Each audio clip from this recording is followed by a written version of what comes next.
SK하이닉스 주주분들은 요즘 주가 보면서 마음이 편하지는 않으실 것 같아요. 분명히 얼마 전까지만 해도 분위기가 굉장히 좋았거든요. 주가가 강하게 올라오면서 이제 다시 한번 위쪽을 보는 것 아니냐는 기대도 있었는데 어느 순간부터 힘이 빠지기 시작하더니 다시 아래쪽으로 밀리고 있습니다. 그러다 보니까 자연스럽게 다시 하락을 시작하는 건 아닌지 이런 생각이 들죠. 특히 이미 높은 가격에서 들어가 계신 분들은 하루에 몇 프로씩 움직이는 것만 봐도 굉장히 신경이 쓰이실 겁니다. 그런데 저는 오히려 이럴 때일수록 주가만 계속 쳐다보면 판단하기가 더 어려워진다고 생각해요. 왜냐하면 지금 SK하이닉스가 흔들리고 있는 이유를 단순히 차트 하나로 설명하기에는 주변에서 벌어지고 있는 일들이 꽤 많거든요. 주주환원 이야기도 나오고 있고요. 중국의 CXMT 이야기도 계속 나오고 있습니다. 여기에 외국인들은 아직 적극적으로 돌아왔다고 보기 어렵고 미국 반도체 시장이나 금리 같은 외부 변수도 계속 영향을 주고 있죠. 그러니까 지금은 오늘 또 떨어졌네 이렇게 끝낼 게 아니라 도대체 시장이 지금 SK하이닉스에 무엇을 불편하게 보고 있는 건지 이걸 한번 생각해 볼 필요가 있습니다. 그리고 이걸 하나씩 뜯어서 보다 보면 지금 주가가 왜 이렇게 답답하게 움직이고 있는지도 조금 더 이해하기 쉬워집니다. 그 중에서 먼저 봐야 할 게 최근 투자자들 사이에서도 말이 많았던 주주 환원 문제예요. 구독자 이벤트 먼저 설명드릴 건데요. 혹시 다음에 크게 움직일 종목을 찾고 계셨다면 잠깐 집중해 주세요. 화면에 보이는 기업 리포트는 종목명을 일부 가려둔 상태인데요. 유튜브 정책상 영상에 공개할 수 없는 점 양해 부탁드립니다. 영상 아래 고정 댓글에 링크를 통해 간편 신청만 해주시면 종목명과 최신 기업 리포트를 무료로 받아보실 수 있습니다. 이 기업이 왜 저평가라는 평가를 받고 있는지 자료집으로 보여드리겠습니다. 이 종목을 제가 주목하는 이유는 단순히 주가 때문이 아닙니다. 최근 2달 동안 외국인 보유율이 꾸준히 증가하고 있다는 점인데요. 외국인 자금은 보통 단기 이슈보다 기업의 실적과 성장성을 보고 들어오는 경우가 많습니다. 물론 이것만으로 주가 상승을 단정할 수는 없지만 시장에서 관심이 커지고 있다는 신호로는 충분히 볼 수 있습니다. 해당 저평가된 종목이 궁금하신 분들은 영상 아래 고정 댓글에 링크를 누르시면 제 채널 구독자 전용 링크가 나오는데요. 신청은 아주 간단합니다. 화면에 간편 신청 버튼 눌러주시고요. 구독자분들한테만 드리는 혜택이다 보니 구독 체크 한번 눌러주신 다음 원하시는 항목을 중복 선택으로 누르시고 다음을 눌러주시고요.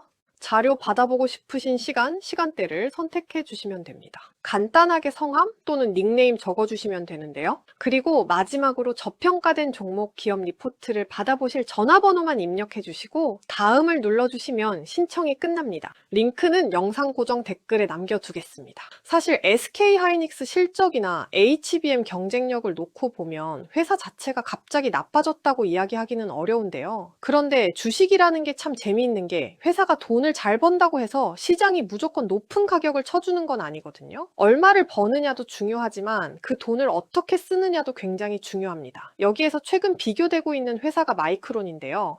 SK하이닉스도 메모리 반도체 회사고 마이크론도 메모리 반도체 회사잖아요. 비슷한 업종에서 경쟁하고 있는데 시장에서 두 회사를 바라보는 방식에는 차이가 있습니다. 특히 주주 환원 이야기가 나오면 이 차이가 조금 더 선명하게 보이는데요. 기업이 돈을 많이 벌었을 때 그 돈을 다시 투자할 수도 있고 현금으로 쌓아둘 수도 있고 주주에게 돌려줄 수도 있습니다. 그런데 투자자 입장에서는 당연히 회사가 이렇게 돈을 많이 벌고 있는데 나는 주주로서 얼마나 돌려받고 있는 거지 라는 생각을 할 수 있겠죠. 이게 생각보다 중요합니다. 왜냐하면 결국 이런 부분들이 쌓이면서 시장에서 그 기업에 어느 정도의 프리미엄을 줄 것인지가 결정될 수 있기 때문이에요. 쉽게 말하면 똑같이 1조를 버는 회사가 있다고 해도 시장에서 한 회사는 훨씬 높은 가치를 인정받고 다른 회사는 상대적으로 낮은 평가를 받을 수 있다는 겁니다. 우리가 흔히 이야기하는 멀티플 차이가 여기에서 생길 수 있는 거죠. 그래서 SK하이닉스를 볼 때도 단순히 HBM 잘 팔리고 영업이익이 좋아지고 있고 이것만 볼 게 아니라는 겁니다. 물론 이게 가장 중요한 기본 체력이기는 해요. 그런데 그 좋은 실적이 실제 주주 가치로 얼마나 연결되는지까지 시장은 보고 있다는 거죠. 특히 주가가 계속 올라갈 때는 이런 문제가 잘 보이지 않습니다. 실적 좋고 HBM 잘 팔리고 주가까지 올라가니까 굳이 따질 이유가 없거든요. 그런데 주가가 흔들리기 시작하면 그동안 잘 보이지 않던 문제들이 하나둘씩 눈에 들어오기 시작합니다. 그래서 최근 주주 환원 이야기가 더 크게 느껴지는 것도 이런 이유가 있다고 볼 수 있고요. 그런데 최근 SK하이닉스를 누르고 있는 게 이것만 있는 건 아닙니다. 아마 최근 기사 보신 분들이라면 CXMT라는 이름도 정말 많이 보셨을 거예요. 특히 애플이 중국산 메모리 칩을 테스트하고 있다는 이야기가 나오면서 분위기가 꽤 민감해졌습니다. 이런 뉴스 제목을 처음 보면 솔직히 불안할 수밖에 없어요. 애플이 중국 메모리를 사용한다면 중국이 이제 삼성전자나 SK하이닉스 시장까지 가져가는 게 아닌지라는 생각으로 이어질 수 있거든요. 그런데 저는 이런 뉴스일수록 제목에서 한번 멈추고 내용을 조금 더 볼 필요가 있다고 생각합니다. 왜냐하면 우리가 지금 이야기하고 있는 메모리가 전부 똑같은 메모리는 아니기 때문인데요. CXMT와 관련해서 최근 이야기되고 있는 부분은 범용 D램 쪽입니다. 반면 최근 SK하이닉스 실적을 크게 끌어올리고 시장이 가장 높은 가치를 부여하고 있는 건 HBM이죠.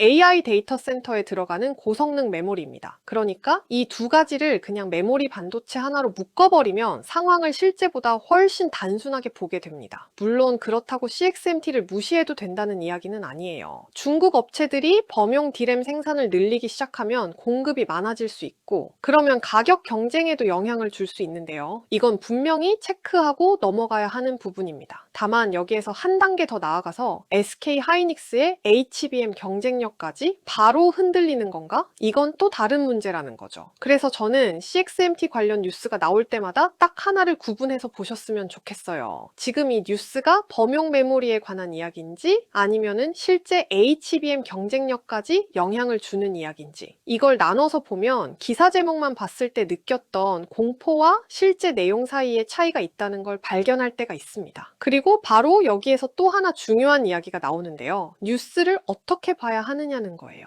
주식 하시는 분들이라면 이런 경험 한 번쯤 있으실 겁니다. 아침에 기사를 하나 봤는데 악재가 나왔어요. 조금 있다가 또 비슷한 기사가 나옵니다. 그리고 오후에 또 하나가 나와요. 그러면 느낌상으로는 악재 3개가 터진 것 같거든요. 그런데 하나씩 열어보면 사실 거의 같은 내용인 경우가 많습니다. 특히 제목이 문제예요. 어떤 기사에서는 테스트에 착수했다 이렇게 쓰고 다른 곳에서는 도입을 검토하고 있다 이렇게 표현하고 조금 더 강한 제목에서는 기존 공급망을 흔들 수 있다 이렇게까지 나갈 수도 있죠. 제목만 보면 이야기가 점점 심각해지는 것처럼 보이잖아요. 그런데 실제 내용으로 들어가 보면 하나의 사건을 서로 다르게 표현하고 있는 경우가 있습니다. 그래서 이런 뉴스가 나왔을 때 저는 기사 개수보다 공통적으로 확인되는 내용이 무엇인지를 보는 게 훨씬 중요하다고 생각하는데요. 실제로 공급 계약이 체결된 건지 아니면 아직 테스트만 하고 있는 건지 또는 검토 단계인지 이 3가지는 완전히 다른 이야기니까요. 특히 주가가 이미 많이 떨어져 있을 때는 투자자들의 심리가 약해져 있기 때문에 같은 제목도 훨씬 무섭게 느껴질 수 있는 거고요. 반대로 주가가 막 올라갈 때는 별것 아닌 뉴스도 엄청난 호재처럼 받아들이죠. 그래서 뉴스도 결국 주가와 같이 봐야 합니다. 그리고 그렇게 뉴스까지 정리하고 나면 결국 다시 차트로 돌아오게 됩니다. 그러면 지금 SK하이닉스 차트에서는 뭘 봐야 할까요?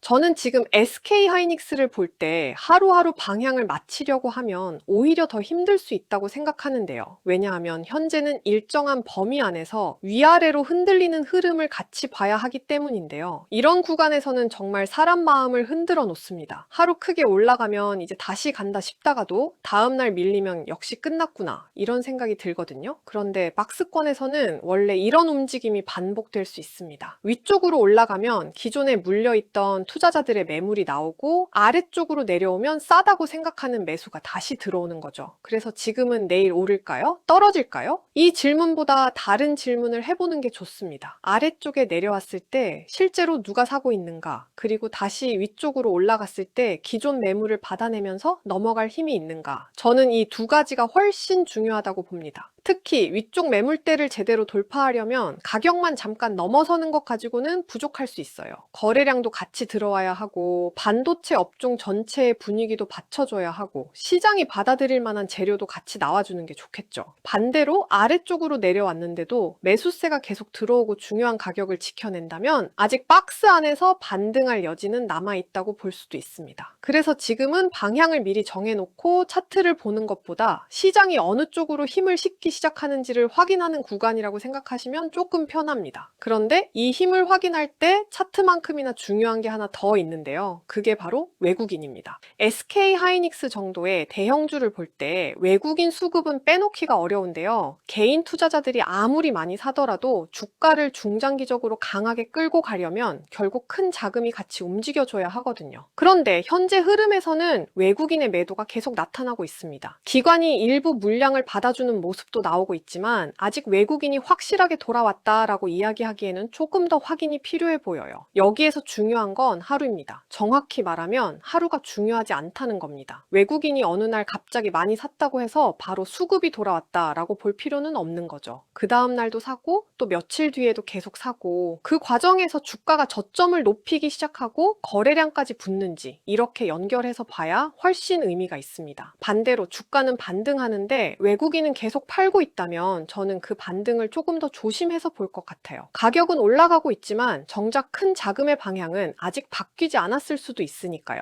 그래서 앞으로 SK 하이닉스가 박스권 위쪽으로 다시 올라가기 시작한다면 주가만 보지 마시고 외국인 수급도 같이 한번 보세요. 가격과 수급이 같이 돌아서는지 이게 확인되면 반등을 바라볼 수 있는 근거가 하나 더 생기는 겁니다. 그리고 여기까지 보면 이제 마지막 퍼즐이 하나 남는데요. SK 하이닉스 밖에서 벌어지고 있는 일들이에요.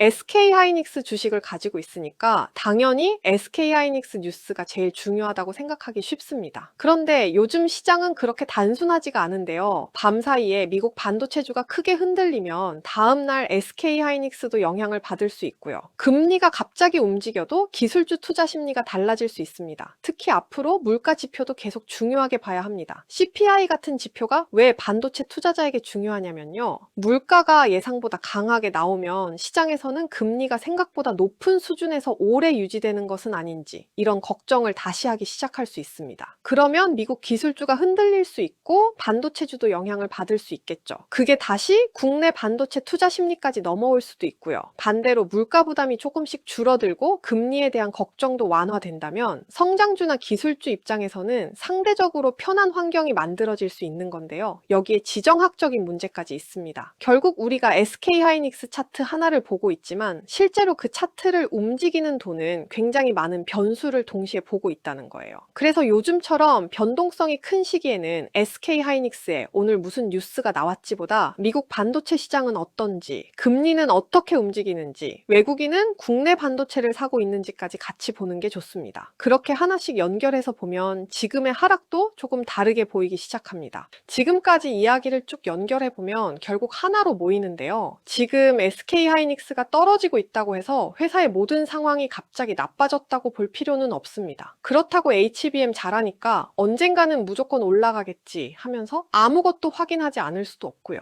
지금은 그 중간에 있는 여러 신호들을 하나씩 확인해야 하는 시기라고 생각하는데 주주 환원에 대한 시장의 평가가 어떻게 달라지는지 보고 CXMT 뉴스가 실제로 어느 사업 영역까지 영향을 주는지도 구분해서 보고 외국인의 매도가 멈추는지도 봐야 합니다. 그리고 주가가 박스권 아래쪽에서 다시 힘을 받는지 아니면 위쪽으로 올라갔을 때 매물을 제대로 소화하면서 돌파하는지도 확인해야겠죠. 여기에 미국 반도체 시장과 금리까지 같이 봐야 하고요. 조금 복잡해 보이지만 사실 기준을 이렇게 만들어 놓으면 오히려 하루하루 주가에 덜 흔들릴 수 있습니다. 오늘 5% 올랐다고 갑자기 낙관적으로 볼 필요도 없고 내일 다시 5% 떨어졌다고 모든 게 끝났다고 생각할 필요도 없는 거죠. 결국 우리가 기다려야 하는 건 여러 신호가 같은 방향으로 움직이기 시작하는 순간입니다. 주가도 살아나고 외국인 수급도 돌아오고 또 반도체 업종 분위기도 좋아지고 그 모든 과정에서 지금 위쪽에 있는 매물까지 하나씩 소화하기 시작한다면 그때는 지금의 움직임을 조금 더 의미 있게 볼 수 있을 겁니다. 반대로 주가는 잠깐 반등하는데 외국인은 계속 팔고 있고 미국 반도체도 약하고 중요한 지지 구간까지 무너지기 시작한다면 그때는 조금 더 보수적으로 볼 필요가 있겠죠. 그러니까 지금은 어디까지 오른다고 미리 가격을 맞히는 것보다 것보다 실제로 돈이 다시 들어오고 있는지를 확인하는 것. 저는 그게 훨씬 중요하다고 생각합니다. 앞으로 SK 하이닉스를 둘러싼 분위기가 어떻게 달라지는지, 그리고 실제 수급에서 의미 있는 변화가 나타나는지도 계속 같이 확인해 보겠습니다. 끝까지 시청해 주셔서 감사합니다.